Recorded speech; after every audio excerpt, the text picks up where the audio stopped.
Ladies and gentlemen, good evening and thank you for tuning in to Canal Algérie's Nightly News. I'm your host, Laetitia Sedqawi. To the headlines.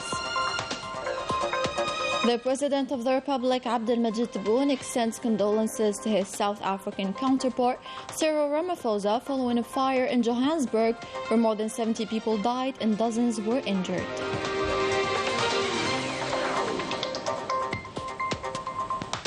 Algeria denounces the outrageous, unfounded accusations of the Swiss judiciary following the development in the file related to the judicial proceedings against retired Major General Khalid Nazar.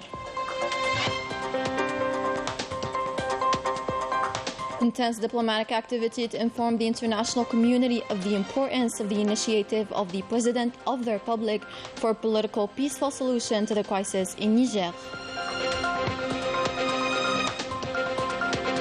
The Minister of Industry and Pharmaceutical Production, Ali Aoun, continues his visit in Baqi province, where he inaugurated many new projects that fall within the government's efforts in the health sector and the pharmaceutical field.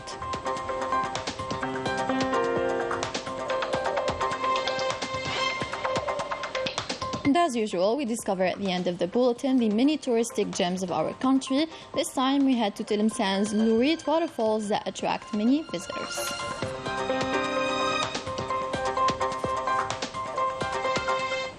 Welcome back. First off, and following a fire where more than 70 people died and others were injured in Johannesburg, South Africa, the President of the Republic, Abdelmajid Tebboune, sent a message of condolences to his counterpart, the President of South Africa, Cyril Ramaphosa, that reads, "We have received with great sorrow and sadness the news of the tragedy that shook the city of Johannesburg as a result of the massive fire that left many victims.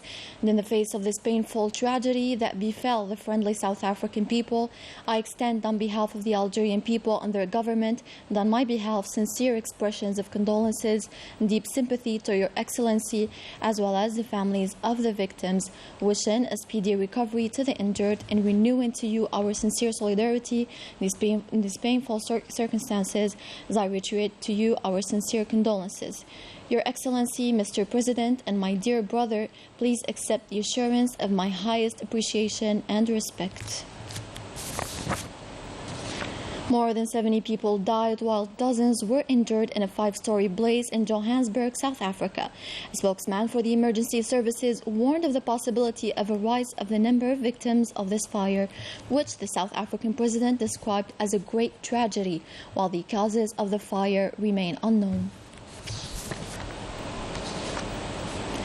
The Minister of Foreign Affairs and the National Community Abroad, Ahmed Attaf, received on Thursday a phone call from his Swiss counterpart, Ignacio Cassis, focusing on the latest developments recorded in the file related to the judicial proceedings against retired Major General Khalid Nazar, represented in the referral of this case by the Swiss Public Prosecution to the Federal Criminal Court, accompanied by an indictment.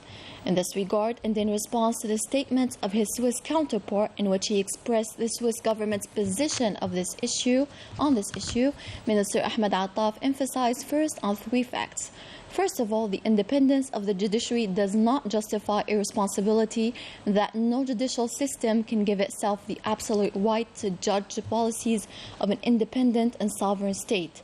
Second, since the beginning of this case, Algeria has developed a conviction that has been strengthened over time that Swiss justice has provided with a great disregard a platform for terrorists, their circles and their supporters in order to try to discredit the honorable struggle of our country against terrorism and to tarnish the image and memory of those who fell resisting it. Third, and with the same disregard, the Swiss justice system is carrying out a revisionist rereading of our country's struggle during the 90s through shameful and unfounded accusations and inappropriate comparisons through distortions so blatant as to discredit themselves.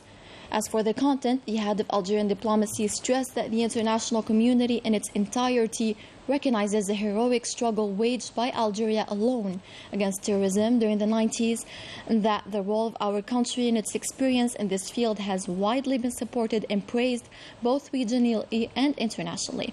In this regard, the minister recalled that Algeria is a leading country at the level of the African Union in the field of preventing and combating terrorism, that our country, within the framework of its election to the UN Security Council, is preparing to chair 2 subcommittees of the Council on the subject of terrorism, that Algeria will soon co-chair with the United States of America a conference on combating terrorism in Africa, noting in particular that the whole world seems to recognize that Algeria is fighting terrorism except the Swiss judiciary. Based on these facts, Minister Ahmed Attaf regretted this revisionist reading by the Swiss justice regarding the heroic struggle that Algeria waged alone against terrorism, pointing to the unique nature of the current situation, which allowed an organization of former terrorists and their allies to use Swiss justice to prosecute the Algerian state. Finally, Minister Attaf reiterated that Algeria considers it unacceptable for Swiss justice to give itself the right to judge the political choices of an independent and sovereign state in matters of national security. In conclusion, after expressing Algeria's firm position and gratitude to Switzerland regarding the role it played in restoring our country's independence, the head of Algerian diplomacy pointed out that this issue has reached unacceptable and intolerable limits, and that the Algerian government is fully determined to draw all conclusions, including those that are far from desirable in the future of Algerian-Swiss relations, expressing his hope that all efforts will be made to avoid leading relations between both countries into an undesirable and irreparable path. The Minister of Foreign Affairs received a phone call from Mali Fee, the Assistant Secretary of State for African Affairs of the United States. Both parties reviewed the developments of the crisis in the Republic of Niger and prospects to promote cooperation and coordination between Algeria and the United States of America for the promotion and activation of a political solution in light of the initiative of the President of the Republic. In this regard, Minister Attaf briefed the Assistant Secretary of State for African Affairs of the United States on the main elements of this initiative in its comprehensive vision for the resolving of the crisis in Niger and all its dimensions within a participatory approach that encourages the contribution of all parties wishing to do so on the international level in Niger, on the internal level in Niger, or on the regional and international levels. The same topic, namely the efforts aiming to find a peaceful solution in Niger, and within the initiative of the President of the Republic to achieve this purpose, the Minister of Foreign Affairs received on Thursday the Ambassador of Nigeria to Algeria, the country currently chairing ECOWAS. Attaf also received the ambassadors of Senegal, Côte d'Ivoire, and Guinea-Bissau. On the occasion, the Foreign Minister handed over to his guests copies of the initiative of the President of the Republic to find a peaceful solution in Niger. In the pharmaceutical production industry, the government's efforts are all deployed to encourage investors in order to increase pharmaceutical production and the exploitation of the country's assets for this purpose. The Minister Ali Aoun has called on for the removal of obstacles in the inauguration of new infrastructures. Najah Tayyar explains. Strengthening the pharmaceutical production to ensure our health security is one of the government's goals, and the new policy in the field of health encourages the Algerian investors by imposing rules investing in industrial land on pain of having it reclaimed by the state. These were the main points mentioned by the Minister of Industry and Pharmaceutical Production in his visit to Bouaké province. The President has designed a minister particularly for the medicines industry to allow the sector become strong and especially become the support to our health security. We do all that is possible for the comfort of the Algerian patient, and with the local production, I reaffirm people who have taken lands, they are given time until the end of October to decide whether they invest in the lands or we apply the law. In Ain Melila, 2 important projects have been inaugurated that are the anti-cancer medicines production unit and gloves production for export factory. Both are equipped with advanced technologies.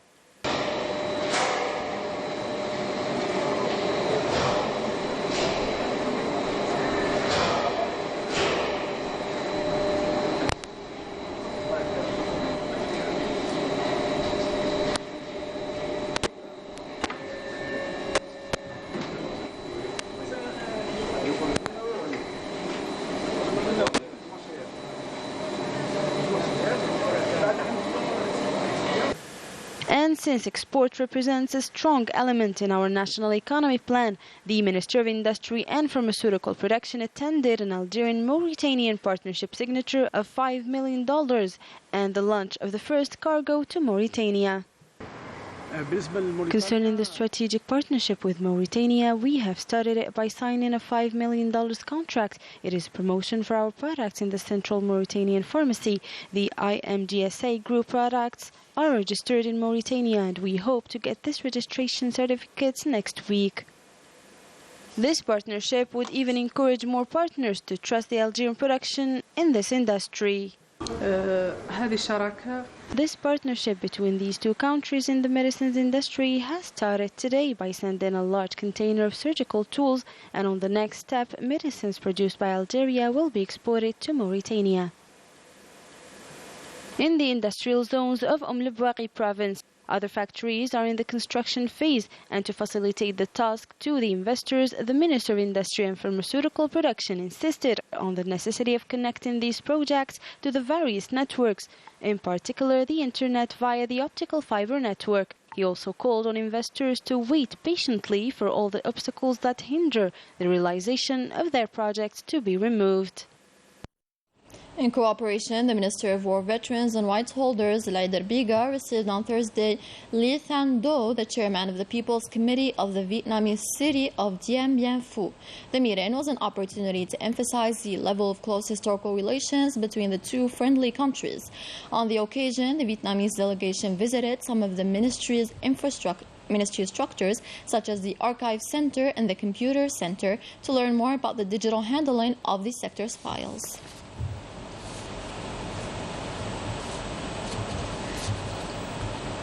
Internationally, the Moroccan Association for Human Rights called for unifying efforts to put an end to human rights violations and to release all prisoners of conscience in prisons. That came in a statement on the occasion of the International Day of the Victims of Enforced Disappearances. The country's largest human rights association highlighted that the commemoration of this anniversary in Morocco is characterized with a failure to complete the search for the truth about many cases of enforced disappearances. In a related context, on the occasion of the International Day of Enforced Disappearances, the Collective of Human Rights Defenders in Western Sahara, CODESA, renewed its call on to the international community to expedite an international investigation into war crimes, genocide, and crimes against humanity committed by the Moroccan occupation. We continue with international development. In the occupied Palestinian territories, the Palestinian factions organized a popular rally during which they expressed their gratitude to the Libyan people who rejected any form of normalization. More details with Anya Al-Bahri. The Palestinian citizens organized a popular demonstration in the center of Gaza City with wide public participation, sending a message to the Libyan people who expressed their affiliation to national issues, most notably the Palestinian issue. It's a demonstration of pride and support for the valiant Libyan people on the path of the valiant Algerian people who rejected normalization with the Zionist entity supporting Al-Quds, Al-Aqsa and Palestine. The demonstration began with Palestinian and Libyan national anthems, carrying pictures of the Libyan Mujahid Omar al-Mukhtar and others, expressing their support for his allies for their steadfastness in their positions in the presence of the Union of Palestinian Tribes.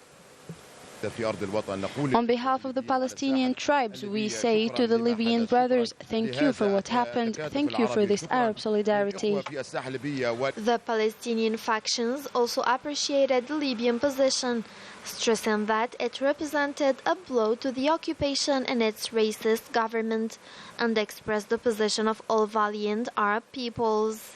The Libyan people gave the Zionist occupation a resounding blow and conveyed the message that this occupation cannot be a friend, as it is an enemy of all the Arab people. We consider this as the message of the entire Arab peoples, as they rejected normalization, and the Palestinian cause is in the hearts of the Arab peoples. The Palestinians realize that the occupation is trying to create an imaginary victory to cover up its crimes committed against the Palestinian people and its daily violations against Islamic sanctities. We wrap up this news bulletin with these beautiful images of Lurid waterfalls in Tlemcen province, a gem that attracts more and more tourists who love nature and seek tranquility. Rania Al-Bahri. Lurid waterfalls in Tlemcen province is a true preserved paradise that offer beautiful landscape for nature lovers. Lurid waterfalls have become an essential place for tourists in the region. I live in Connecticut in the United States. I visit my country and I'm really impressed by its beauty and its heavenly landscapes. I'm from Dia. Tlemcen is a magnificent city. I love these waterfalls. It's a very beautiful region to visit. The premises are very welcoming. We visited the caves of Ain Fizza, then we came here to these waterfalls. It's very beautiful and we plan to come back. In order to preserve its beauty, the rehabilitation works have been undertaken in order to improve the infrastructure for visitors. We have allocated a financial envelope of 2 million Algerian dinars, thanks to which we have been able to secure the surroundings of the waterfalls by installing fences to carry the citizens. We also repainted the walls and installed public lighting poles. Currently, the construction works of several stores are underway near the caves of Bniad, requiring an amount of 15 million Algerian dinars. All administrative procedures have been finalized. A true natural jewel, Lurid waterfalls are a key destination for travelers looking for escape to take a memorable and enchanting experience.